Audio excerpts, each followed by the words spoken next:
दोस्तों अभी आपने हाल ही में प्रोफेसर की कहानी तो सुनी होगी कि जो लड़कियों को अच्छे नंबर का लालच देकर उनका शोषण करता था, उनका वीडियो बना लेता था और उसके बाद वायरल की धमकी देकर और न जाने क्या क्या करता था। उसके बाद जब एक दिन वो पकड़ा गया, उसके लैपटॉप में सबके फोटो और वीडियोस बरामद हुए, तब फिर पता चला कि प्रोफेसर कितना गिरा हुआ आदमी था। तो सिर्फ प्रोफेसर ही ऐसा नहीं है, ऐसे बहुत सारे लोग हैं इस देश में जो कि कॉलेज और स्कूल के लड़कियों को ही पसंद करते हैं, उनके दुश्मन बने बैठे हैं। ऐसी आज की कहानी है कि एक व्यक्ति मध्य प्रदेश का होता है जिसकी खुद की बेटी कॉलेज में पढ़ती थी और वो जो है अपनी जब बेटी से मिलने के लिए महीने 2 महीने में कॉलेज में जाया करता था, तो उसकी नज़र अपनी बेटी से ज़्यादा उसके सहेलियों के ऊपर होती थी। और जैसे ही उनको देखता था तो उसके दिमाग में शैतानी कीड़ा रेंगने लगता था। वो जिस होटल में रुकता था, होटल वालों से बस कॉलेज गर्ल्स की ही डिमांड करता था और होटल वाले भी लालच के चक्कर में आकर, क्योंकि वो कहता था जितनी मर्जी उतने पैसे ले लो, और होटल वाले भी उसके लिए इंतजाम करते थे और किसी भी हद तक वो भी चले जाते थे कि कैसे भी करके इसको खुश करो और इससे पैसा लो। दोस्तों ऐसे करते करते एक दिन कुछ ऐसा होता है कि उस कारोबारी के सामने उसकी खुद की बेटी उसको सर्विस देने के लिए आकर खड़ी हो जाती है। और फिर उसके बाद जो कुछ होता है, बहुत ही हैरत अंगेज कहानी है। आइए जानते हैं पूरी कहानी इस वीडियो में। लेकिन वीडियो में आगे बढ़ने से पहले बस वही रिक्वेस्ट, वीडियो को लाइक कर दीजिए, चैनल को भी सब्सक्राइब कर लीजिए ताकि मेरा हौसला बढ़ता रहे। दोस्तों ये कहानी है मध्य प्रदेश की एक लड़की जिसका नाम चारू होता है। दिल्ली के कॉलेज में एमबीए की पढ़ाई कर रही थी। चारू के पिता जो थे वो प्लास्टिक की दुकान चलाते थे और माँ जो थी वो हाउसवाइफ थी। अब जो चारू के पिता थे उसका नाम गोपीदास या गोपीनाथ होता है। वो जो है हर 2 महीने में अपनी बेटी से मिलने के लिए दिल्ली चला जाया करता था।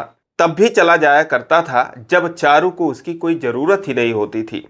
बिना मतलब के वो ऐसे ही चला जाता था। बेटी सोचती थी कि बाप जो है उससे बहुत प्यार करता है और माँ जो है सोचती थी कि चलो ठीक है, मुझसे प्यार नहीं किया, कम से कम बेटी को तो चाहता है, बेटी को तो प्यार करता है, इसीलिए वो भी कुछ नहीं कहती थी। लेकिन दोस्तों जब वो दिल्ली जाता था तो फिर शाम को पहुंचता था, रात भर वहां पर रुकता था और फिर सुबह वो जो है चारू से मिलता था। फिर उसके बाद वो अपने घर आ जाता था। लेकिन जिस दिन वो होटल में रुकता था, रात के दौरान वो अपनी सर्विस के लिए होटल के मैनेजर से, चूंकि एक ही होटल में रुकता था, अच्छी खासी दोस्ती हो गई थी, जान पहचान हो गई थी, तो उससे जो है तरह तरह की अपने चॉइस के अनुसार वो अपनी सेवा में जो है गर्ल्स की डिमांड करता था और होटल वाले भी उसकी ख्वाहिश पूरी करते थे।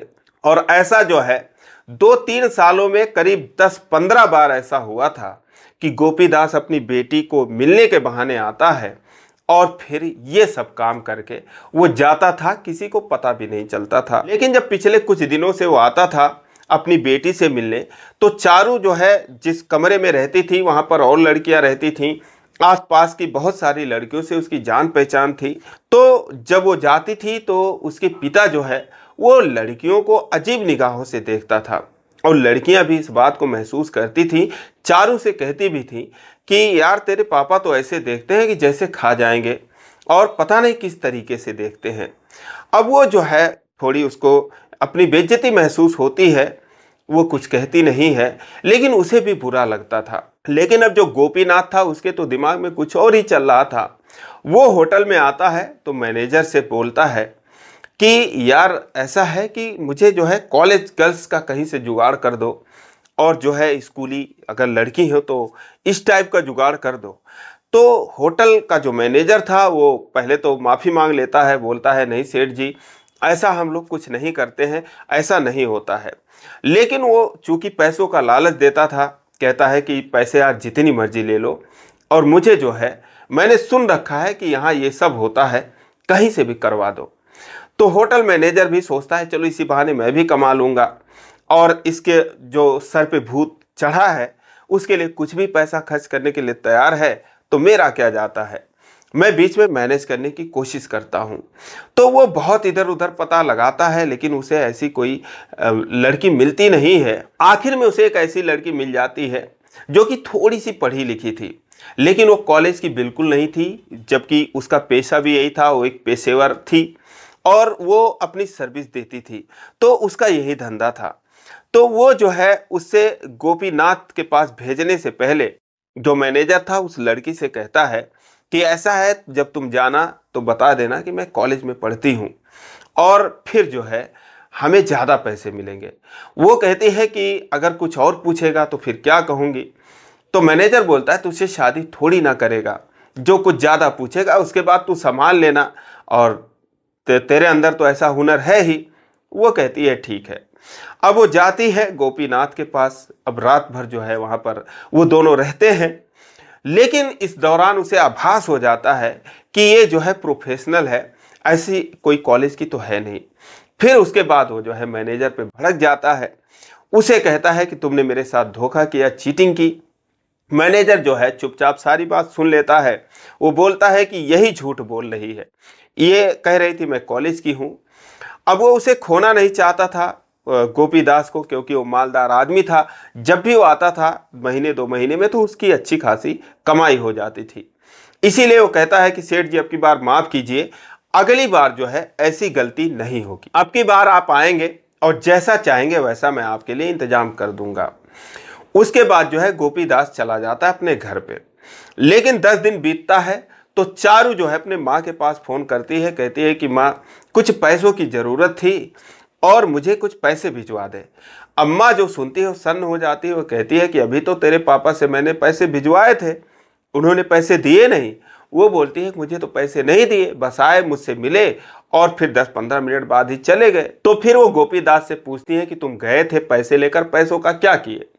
वो बोलता है कि किसी को जरूरत थी मैंने दे दिया। बोली किसको दे दिए। अब इसका कोई जवाब तो था नहीं। वो टाल मटोल करने लगता है, ऊपर से जो है मारने पीटने लगता है, झगड़े पे उतारू हो जाता है। अब किसी तरीके से जो चारू की माँ थी वो पैसों का इंतजाम की थी, क्योंकि चारू पढ़ने में तेज थी तो उसको पढ़ाने की जिम्मेदारी जो थी इसके मायके वालों ने ले रखा था। अब वो लोग पैसे लगाते थे कि चलो दामाद नालायक है, कम से कम बेटी जो है जिसने जिंदगी भर कष्ट काटा है, तो अगर उसकी बेटी नौकरी वगैरह पा जाएगी तो अपनी माँ की देखभाल करेगी, तो इसीलिए वो लोग पढ़ाते थे। और गोपीनाथ जो था उसकी प्लास्टिक की दुकान थी, बेमन से वो चलाता था, क्योंकि जिंदगी भर का उसका यही काम था। सारे पैसे जो है वो इन्हीं सब चीज़ों पर उड़ा देता था। तो चारू की माँ सारी बात चारू से बताती है, क्योंकि चारू अब बड़ी हो चुकी थी, MBA कर रही थी। जाहिर सी बात है कि कुछ वो छुपाती नहीं है, सारा कुछ बता देती है कि ऐसे कहीं अय्याशी वगैरह में उड़ा दिया होगा, इसकी आदत यही है। तो चारू भी कहने लगती है कि माँ शायद तुम ठीक कह रही हो, क्योंकि जब ये आते हैं तो मेरी सहेलियों पर ऐसी नज़र डालते हैं कि मेरी सहेलियां ऐसे ऐसे कहती हैं, और पता नहीं क्यों आते हैं यहाँ पर, तो उनका कोई काम ही नहीं होता, तो वो ऐसे ही चले आते हैं। अब चारू को जो था वो पैसों की ज़रूरत थी। उसकी माँ कहती है अच्छा ठीक है मैं इंतजाम करती हूँ। लेकिन इसी बीच जो है कुछ ऐसा होता है कि जो होटल का मैनेजर था वो गोपीदास के पास फ़ोन करता है, कहता है कि साहब आपका काम हो जाएगा, अब की बार आपके साथ कोई धोखाधड़ी नहीं होगी। एक ऐसी जो है कॉलेज की लड़की है जो आपको अपना डिग्री भी दिखा सकती है और खूबसूरत भी है। तो इस तरीके से जो है मैं उससे मिला हूँ, उससे बातचीत हुई है, तो सब कुछ पक्का जानो, आप कब आ रहे हो। गोपीदास जैसे ही सुनता है तो खुश हो जाता है, कहता ठीक है मैं 1-2 दिन में आ रहा हूँ। अब फिर उसके बाद जो है 1-2 बार और बातें हुई इन दोनों में, और फिर उसके बाद जिस दिन तय हुआ उसी दिन गोपीदास दिल्ली आता है। और रात को 11 बजे खाने पीने के बाद वो बेसब्री से इंतजार कर रहा था कि मैनेजर जो है जल्दी से भेजे मेरे पास। और फिर दोस्तों उसके बाद उसके सामने जो लड़की आती है वो चारू होती है। अब चारू जैसे ही अपने बाप को देखती है तो उसके पैरों तले जमीन खिसक जाती है। ये देखता है अपनी बेटी को तो ये भी सन्न हो जाता है, कंबल में अपना मुंह छुपाने लगता है। उसके बाद वो पलट के दरवाजे से बाहर हो जाती है। अब दोस्तों बड़ी अजीब सी स्थिति पैदा हो जाती है। तो क्या चारू यही काम करती थी? क्या उसका भी यही धंधा था? ऐसी कौन सी मजबूरी थी? तो दोस्तों इसके पीछे भी एक बहुत बड़ा राज था। दरअसल जब मैनेजर से बातचीत चल रही थी गोपीदास की, तो उनकी बातों को जो चारू की माँ थी वो सुनती है और नोटिस करती है। तो फिर वो नंबर जो है उसके फ़ोन से निकाल के मैनेजर का नंबर चारू को सेंड करती है और कहती है कि जरा देख इस नंबर पर ऐसी ऐसी कुछ बात हो रही थी और जरा पता लगा अपने स्तर से क्या बात है। तो चारू जो थी वो पूरा डिटेल निकाल लेती है, पढ़ी लिखी थी, होशियार थी। फिर वो दिमाग लगाती है और उसके बाद उसे पता चल जाता है कि होटल के मैनेजर का नंबर है।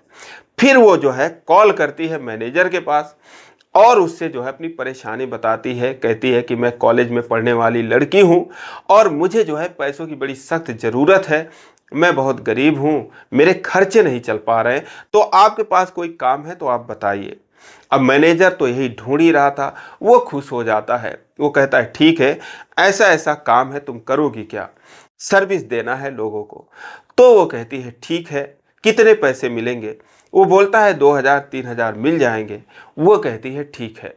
अब वो तैयार हो जाती है। होटल का जो मैनेजर था वो उससे मुलाकात भी कर लेता है। वो कहता है फ़ोटो भेजो। वो कहती मैं फ़ोटो नहीं भेज सकती, तुम मुझे मिलके सामने से देख सकते हो। तो दोनों मुलाकात भी करते हैं और फिर वो कहती है कि मेरी डिटेल्स किसी को मत बताना और जैसे आप कहोगे मैं वैसा करती रहूँगी। फिर जो मैनेजर था अब वो खुश हो जाता है और फिर वही जो है गोपीदास के पास फ़ोन करता है कि साहब आपका काम हो जाएगा, आप जो है पैसों का इंतजाम करके जल्दी आ जाइए। अब गोपीदास जो है वहाँ से चलता है और फिर यही स्थिति उत्पन्न हो जाती है। लेकिन जो चारू थी वो जो है अब 99% जो उसका ये प्लान था तो उसमें तो सक्सेस हो जाती है। फिर वो अपनी माँ को फ़ोन करती है कि माँ अब की बार जब वो आ रहे हैं तो शायद जो है ऐसी ऐसी बात है, तो तू भी उसी ट्रेन में उनके पीछे बैठकर या किसी अलग डिब्बे में बैठकर आ जा बिना उनके जानकारी के। उसकी माँ भी उसी ट्रेन से आ जाती है। चारू उनको लेकर अपने कमरे पर चली जाती है और फिर रात में वो आती है और पीछे से अपनी माँ को भी लाती है। कहती है ठीक है और तू भी जो है चल मेरे साथ, और उनको ऐसे ऐसे पकड़ते हैं और फिर उसके बाद ये स्थिति उत्पन्न होती है।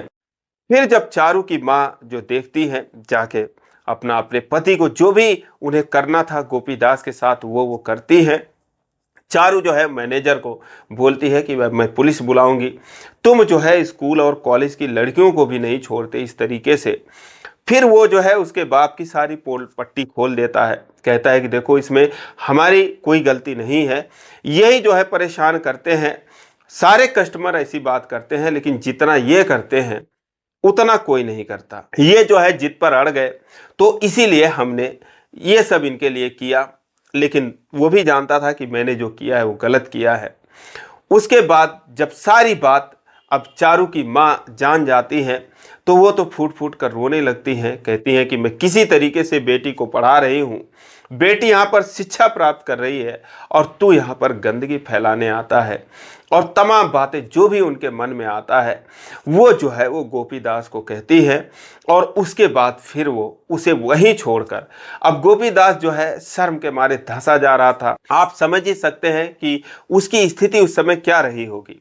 वो कुछ नहीं बोलता है और उसके बाद वो दोनों माँ बेटी वहाँ से निकल आते हैं। लेकिन उसके बाद जो है वो कभी गोपीदास को माफ़ नहीं करती। वो कहती है सारी जिंदगी इसने यही किया है और ये इस तरीके का काम करता है। दरअसल पिछले 2-3 सालों में वो 10-15 बार आ चुका था और उसे बहुत बुरी लत लग जाती है इन सब चीज़ों की। जैसे 1-1.5 महीने बीतते थे तो कैसे भी करके वो जो है दिल्ली आ ही जाता था बेटी से मिलने की बहाने, और उसका जो काम था वो तो यही था। उसके बाद दोस्तों जो है वो जो चारू की माँ थी वो गोपीदास का साथ छोड़ देती हैं और उसके बाद फिर वो अपने बेटी के साथ वो रहने लगती हैं। 1 साल बाद फिर जो है चारू की पढ़ाई पूरी होती है, फिर वो उसे अच्छी नौकरी मिलती है और फिर उसके बाद वो माँ बेटी अब साथ ही में रह रहे हैं। जो गोपीदास है वो अपना अलग ही रह रहा है। तो दोस्तों इस तरीके के भी इंसान होते हैं कि यकीन कर पाना मुश्किल होता है। तो दोस्तों क्या सच में होटलों में ऐसा होता है? यकीन कर पाना मुश्किल है। फिलहाल आपकी क्या राय है कमेंट करके ज़रूर बताएं। अगर ये कहानी अच्छी लगी हो तो वीडियो को लाइक नहीं किया तो लाइक कर दीजिए, चैनल को सब्सक्राइब कर लीजिए इसी प्रकार की कहानियों के लिए। फिर मिलेंगे अगले वीडियो में, तब तक के लिए जय हिंद।